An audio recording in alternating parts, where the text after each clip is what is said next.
The Assembly will hear an address by His Excellency Edgar Chagwa Lungu, the President of the Republic of Zambia.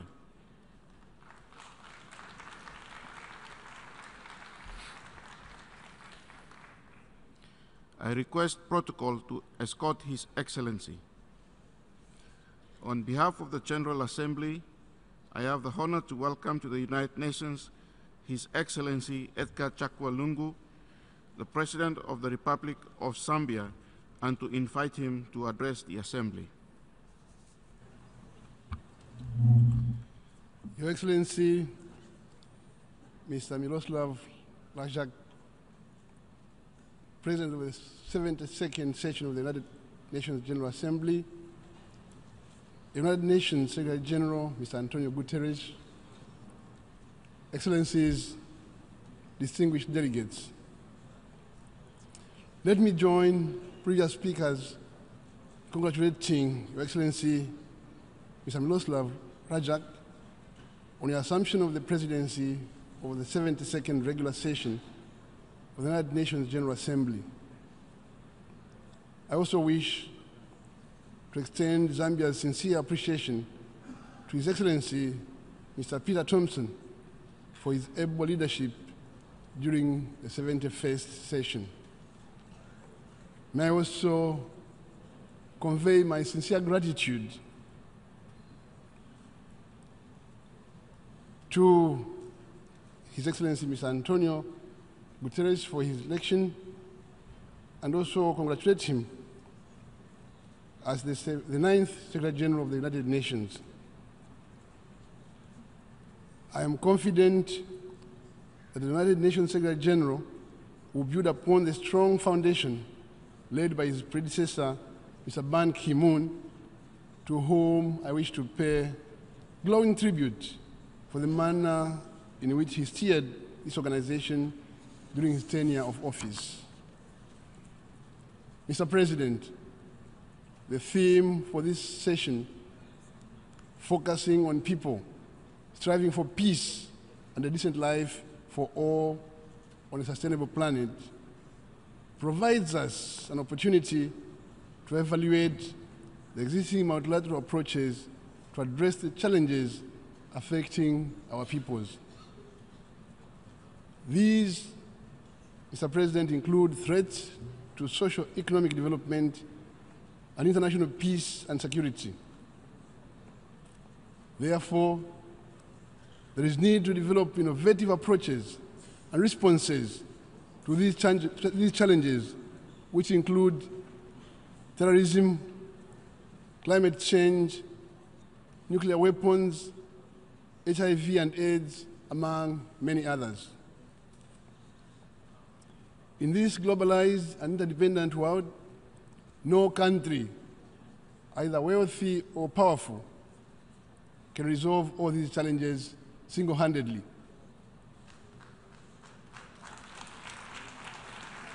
Common solutions are therefore required through a strong United Nations. Mr. President, this session is taking place against a backdrop of the adverse effects of climate change, which has spared no one nation, developed or underdeveloped. Our efforts to raise the standards of living for the world's poor people in order to meet the sustainable development goals are being frustrated by the effects of climate change. We have witnessed the devastating effects of climate change on our environment.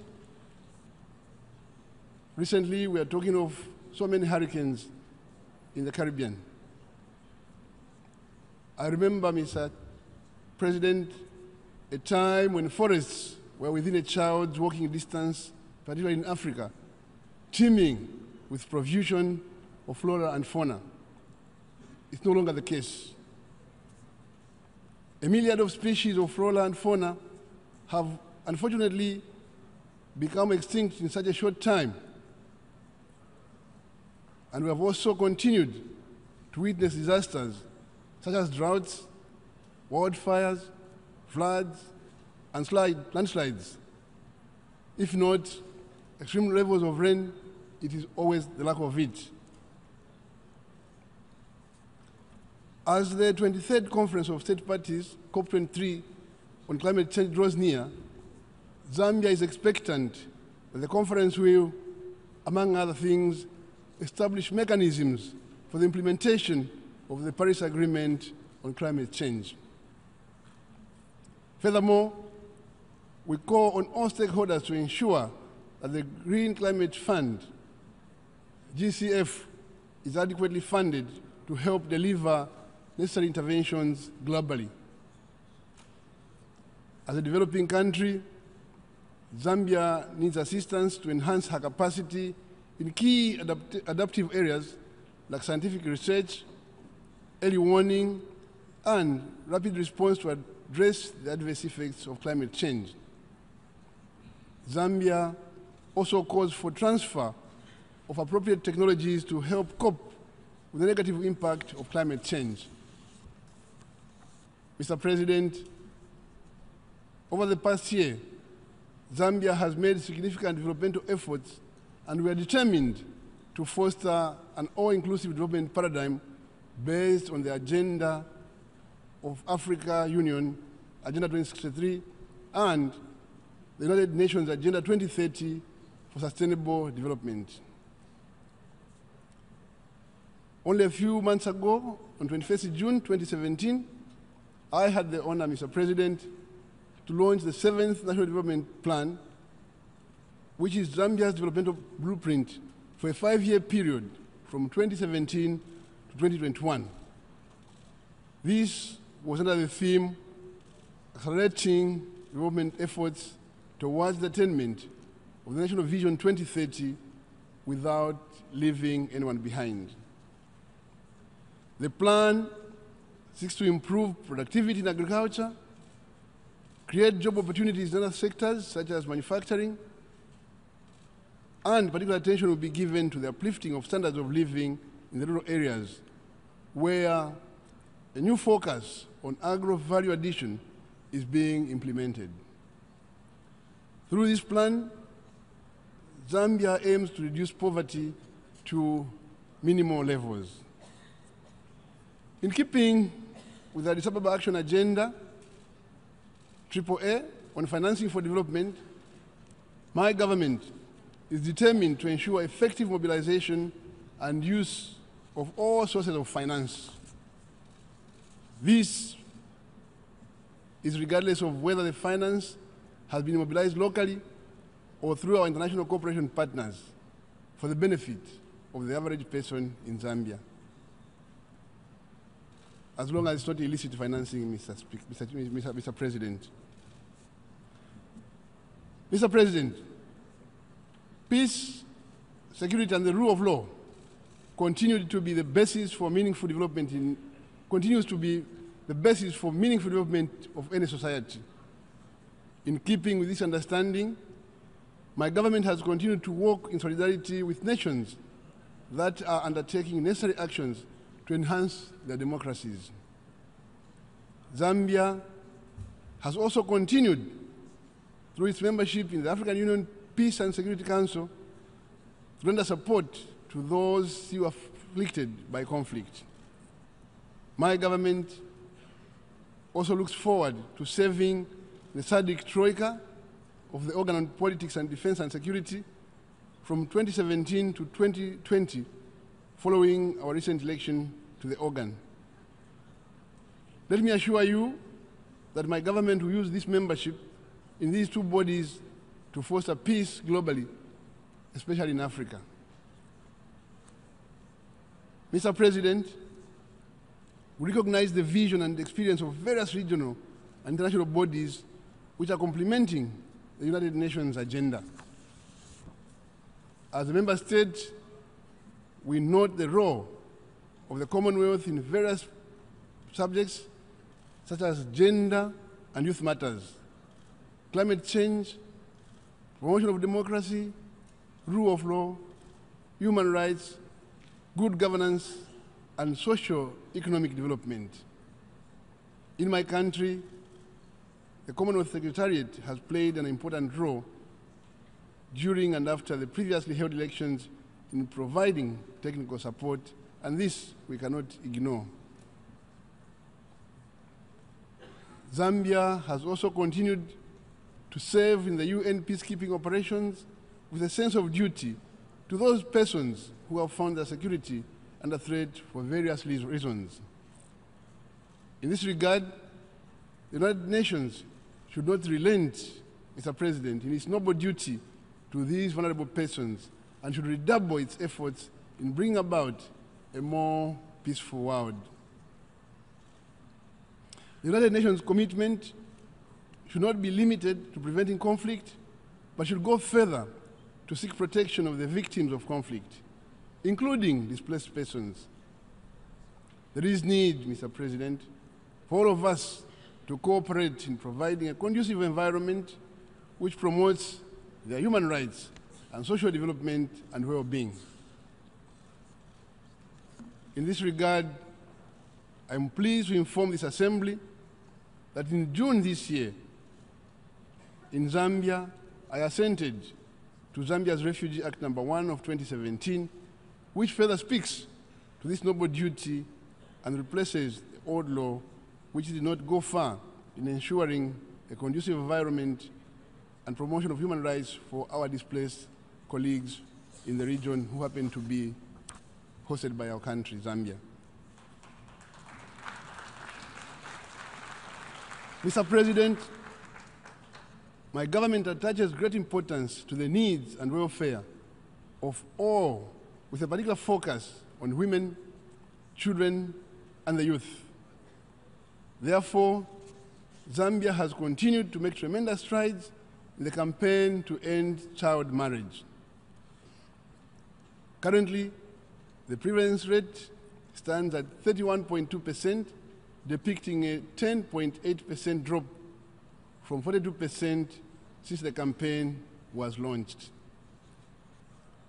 We have also continued to engage traditional leaders to reform traditions and customs that allow child marriage.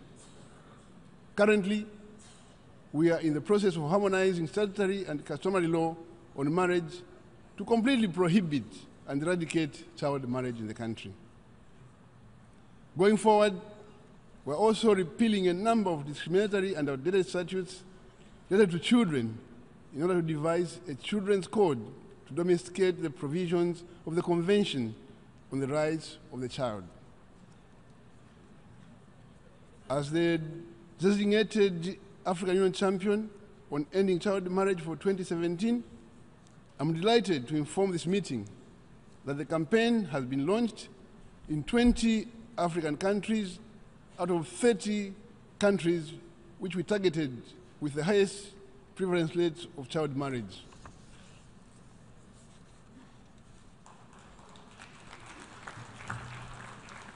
The launch programs are essential to enhancing advocacy against child marriage at national level.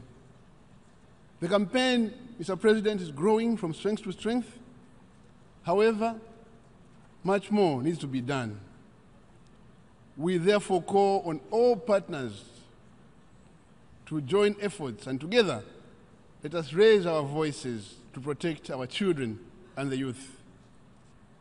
The campaign will continue to gain momentum and reach out to member states to accelerate an end to this harmful practice.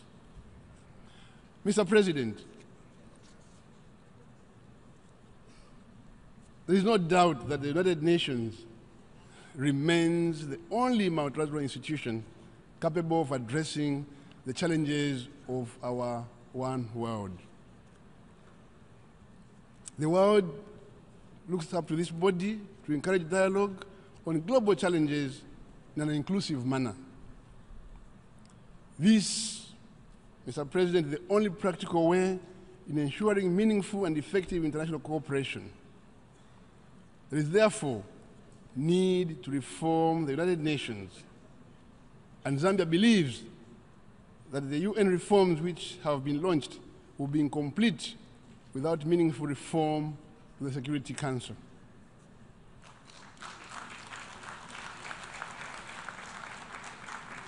It is our hope that the reforms will make the Security Council more representative, democratic, and accountable to all member states, irrespective of status.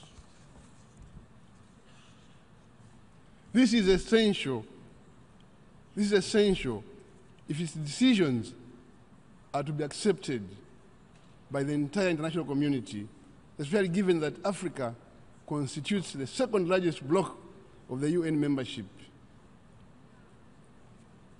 Proposals to reform the Security Council should heed the continent's core, Africa's core, as espoused in the Ezulwini Consensus. Mr. President, as I conclude, I wish to reaffirm Zambia's commitment to cooperate with the international community in addressing the numerous problems affecting our people, including ending poverty. We should not miss the opportunity to do what we can to make the world a better place for all of us to live in. I thank you. On behalf of the General Assembly, I wish to thank the President of Zambia for the statement just made.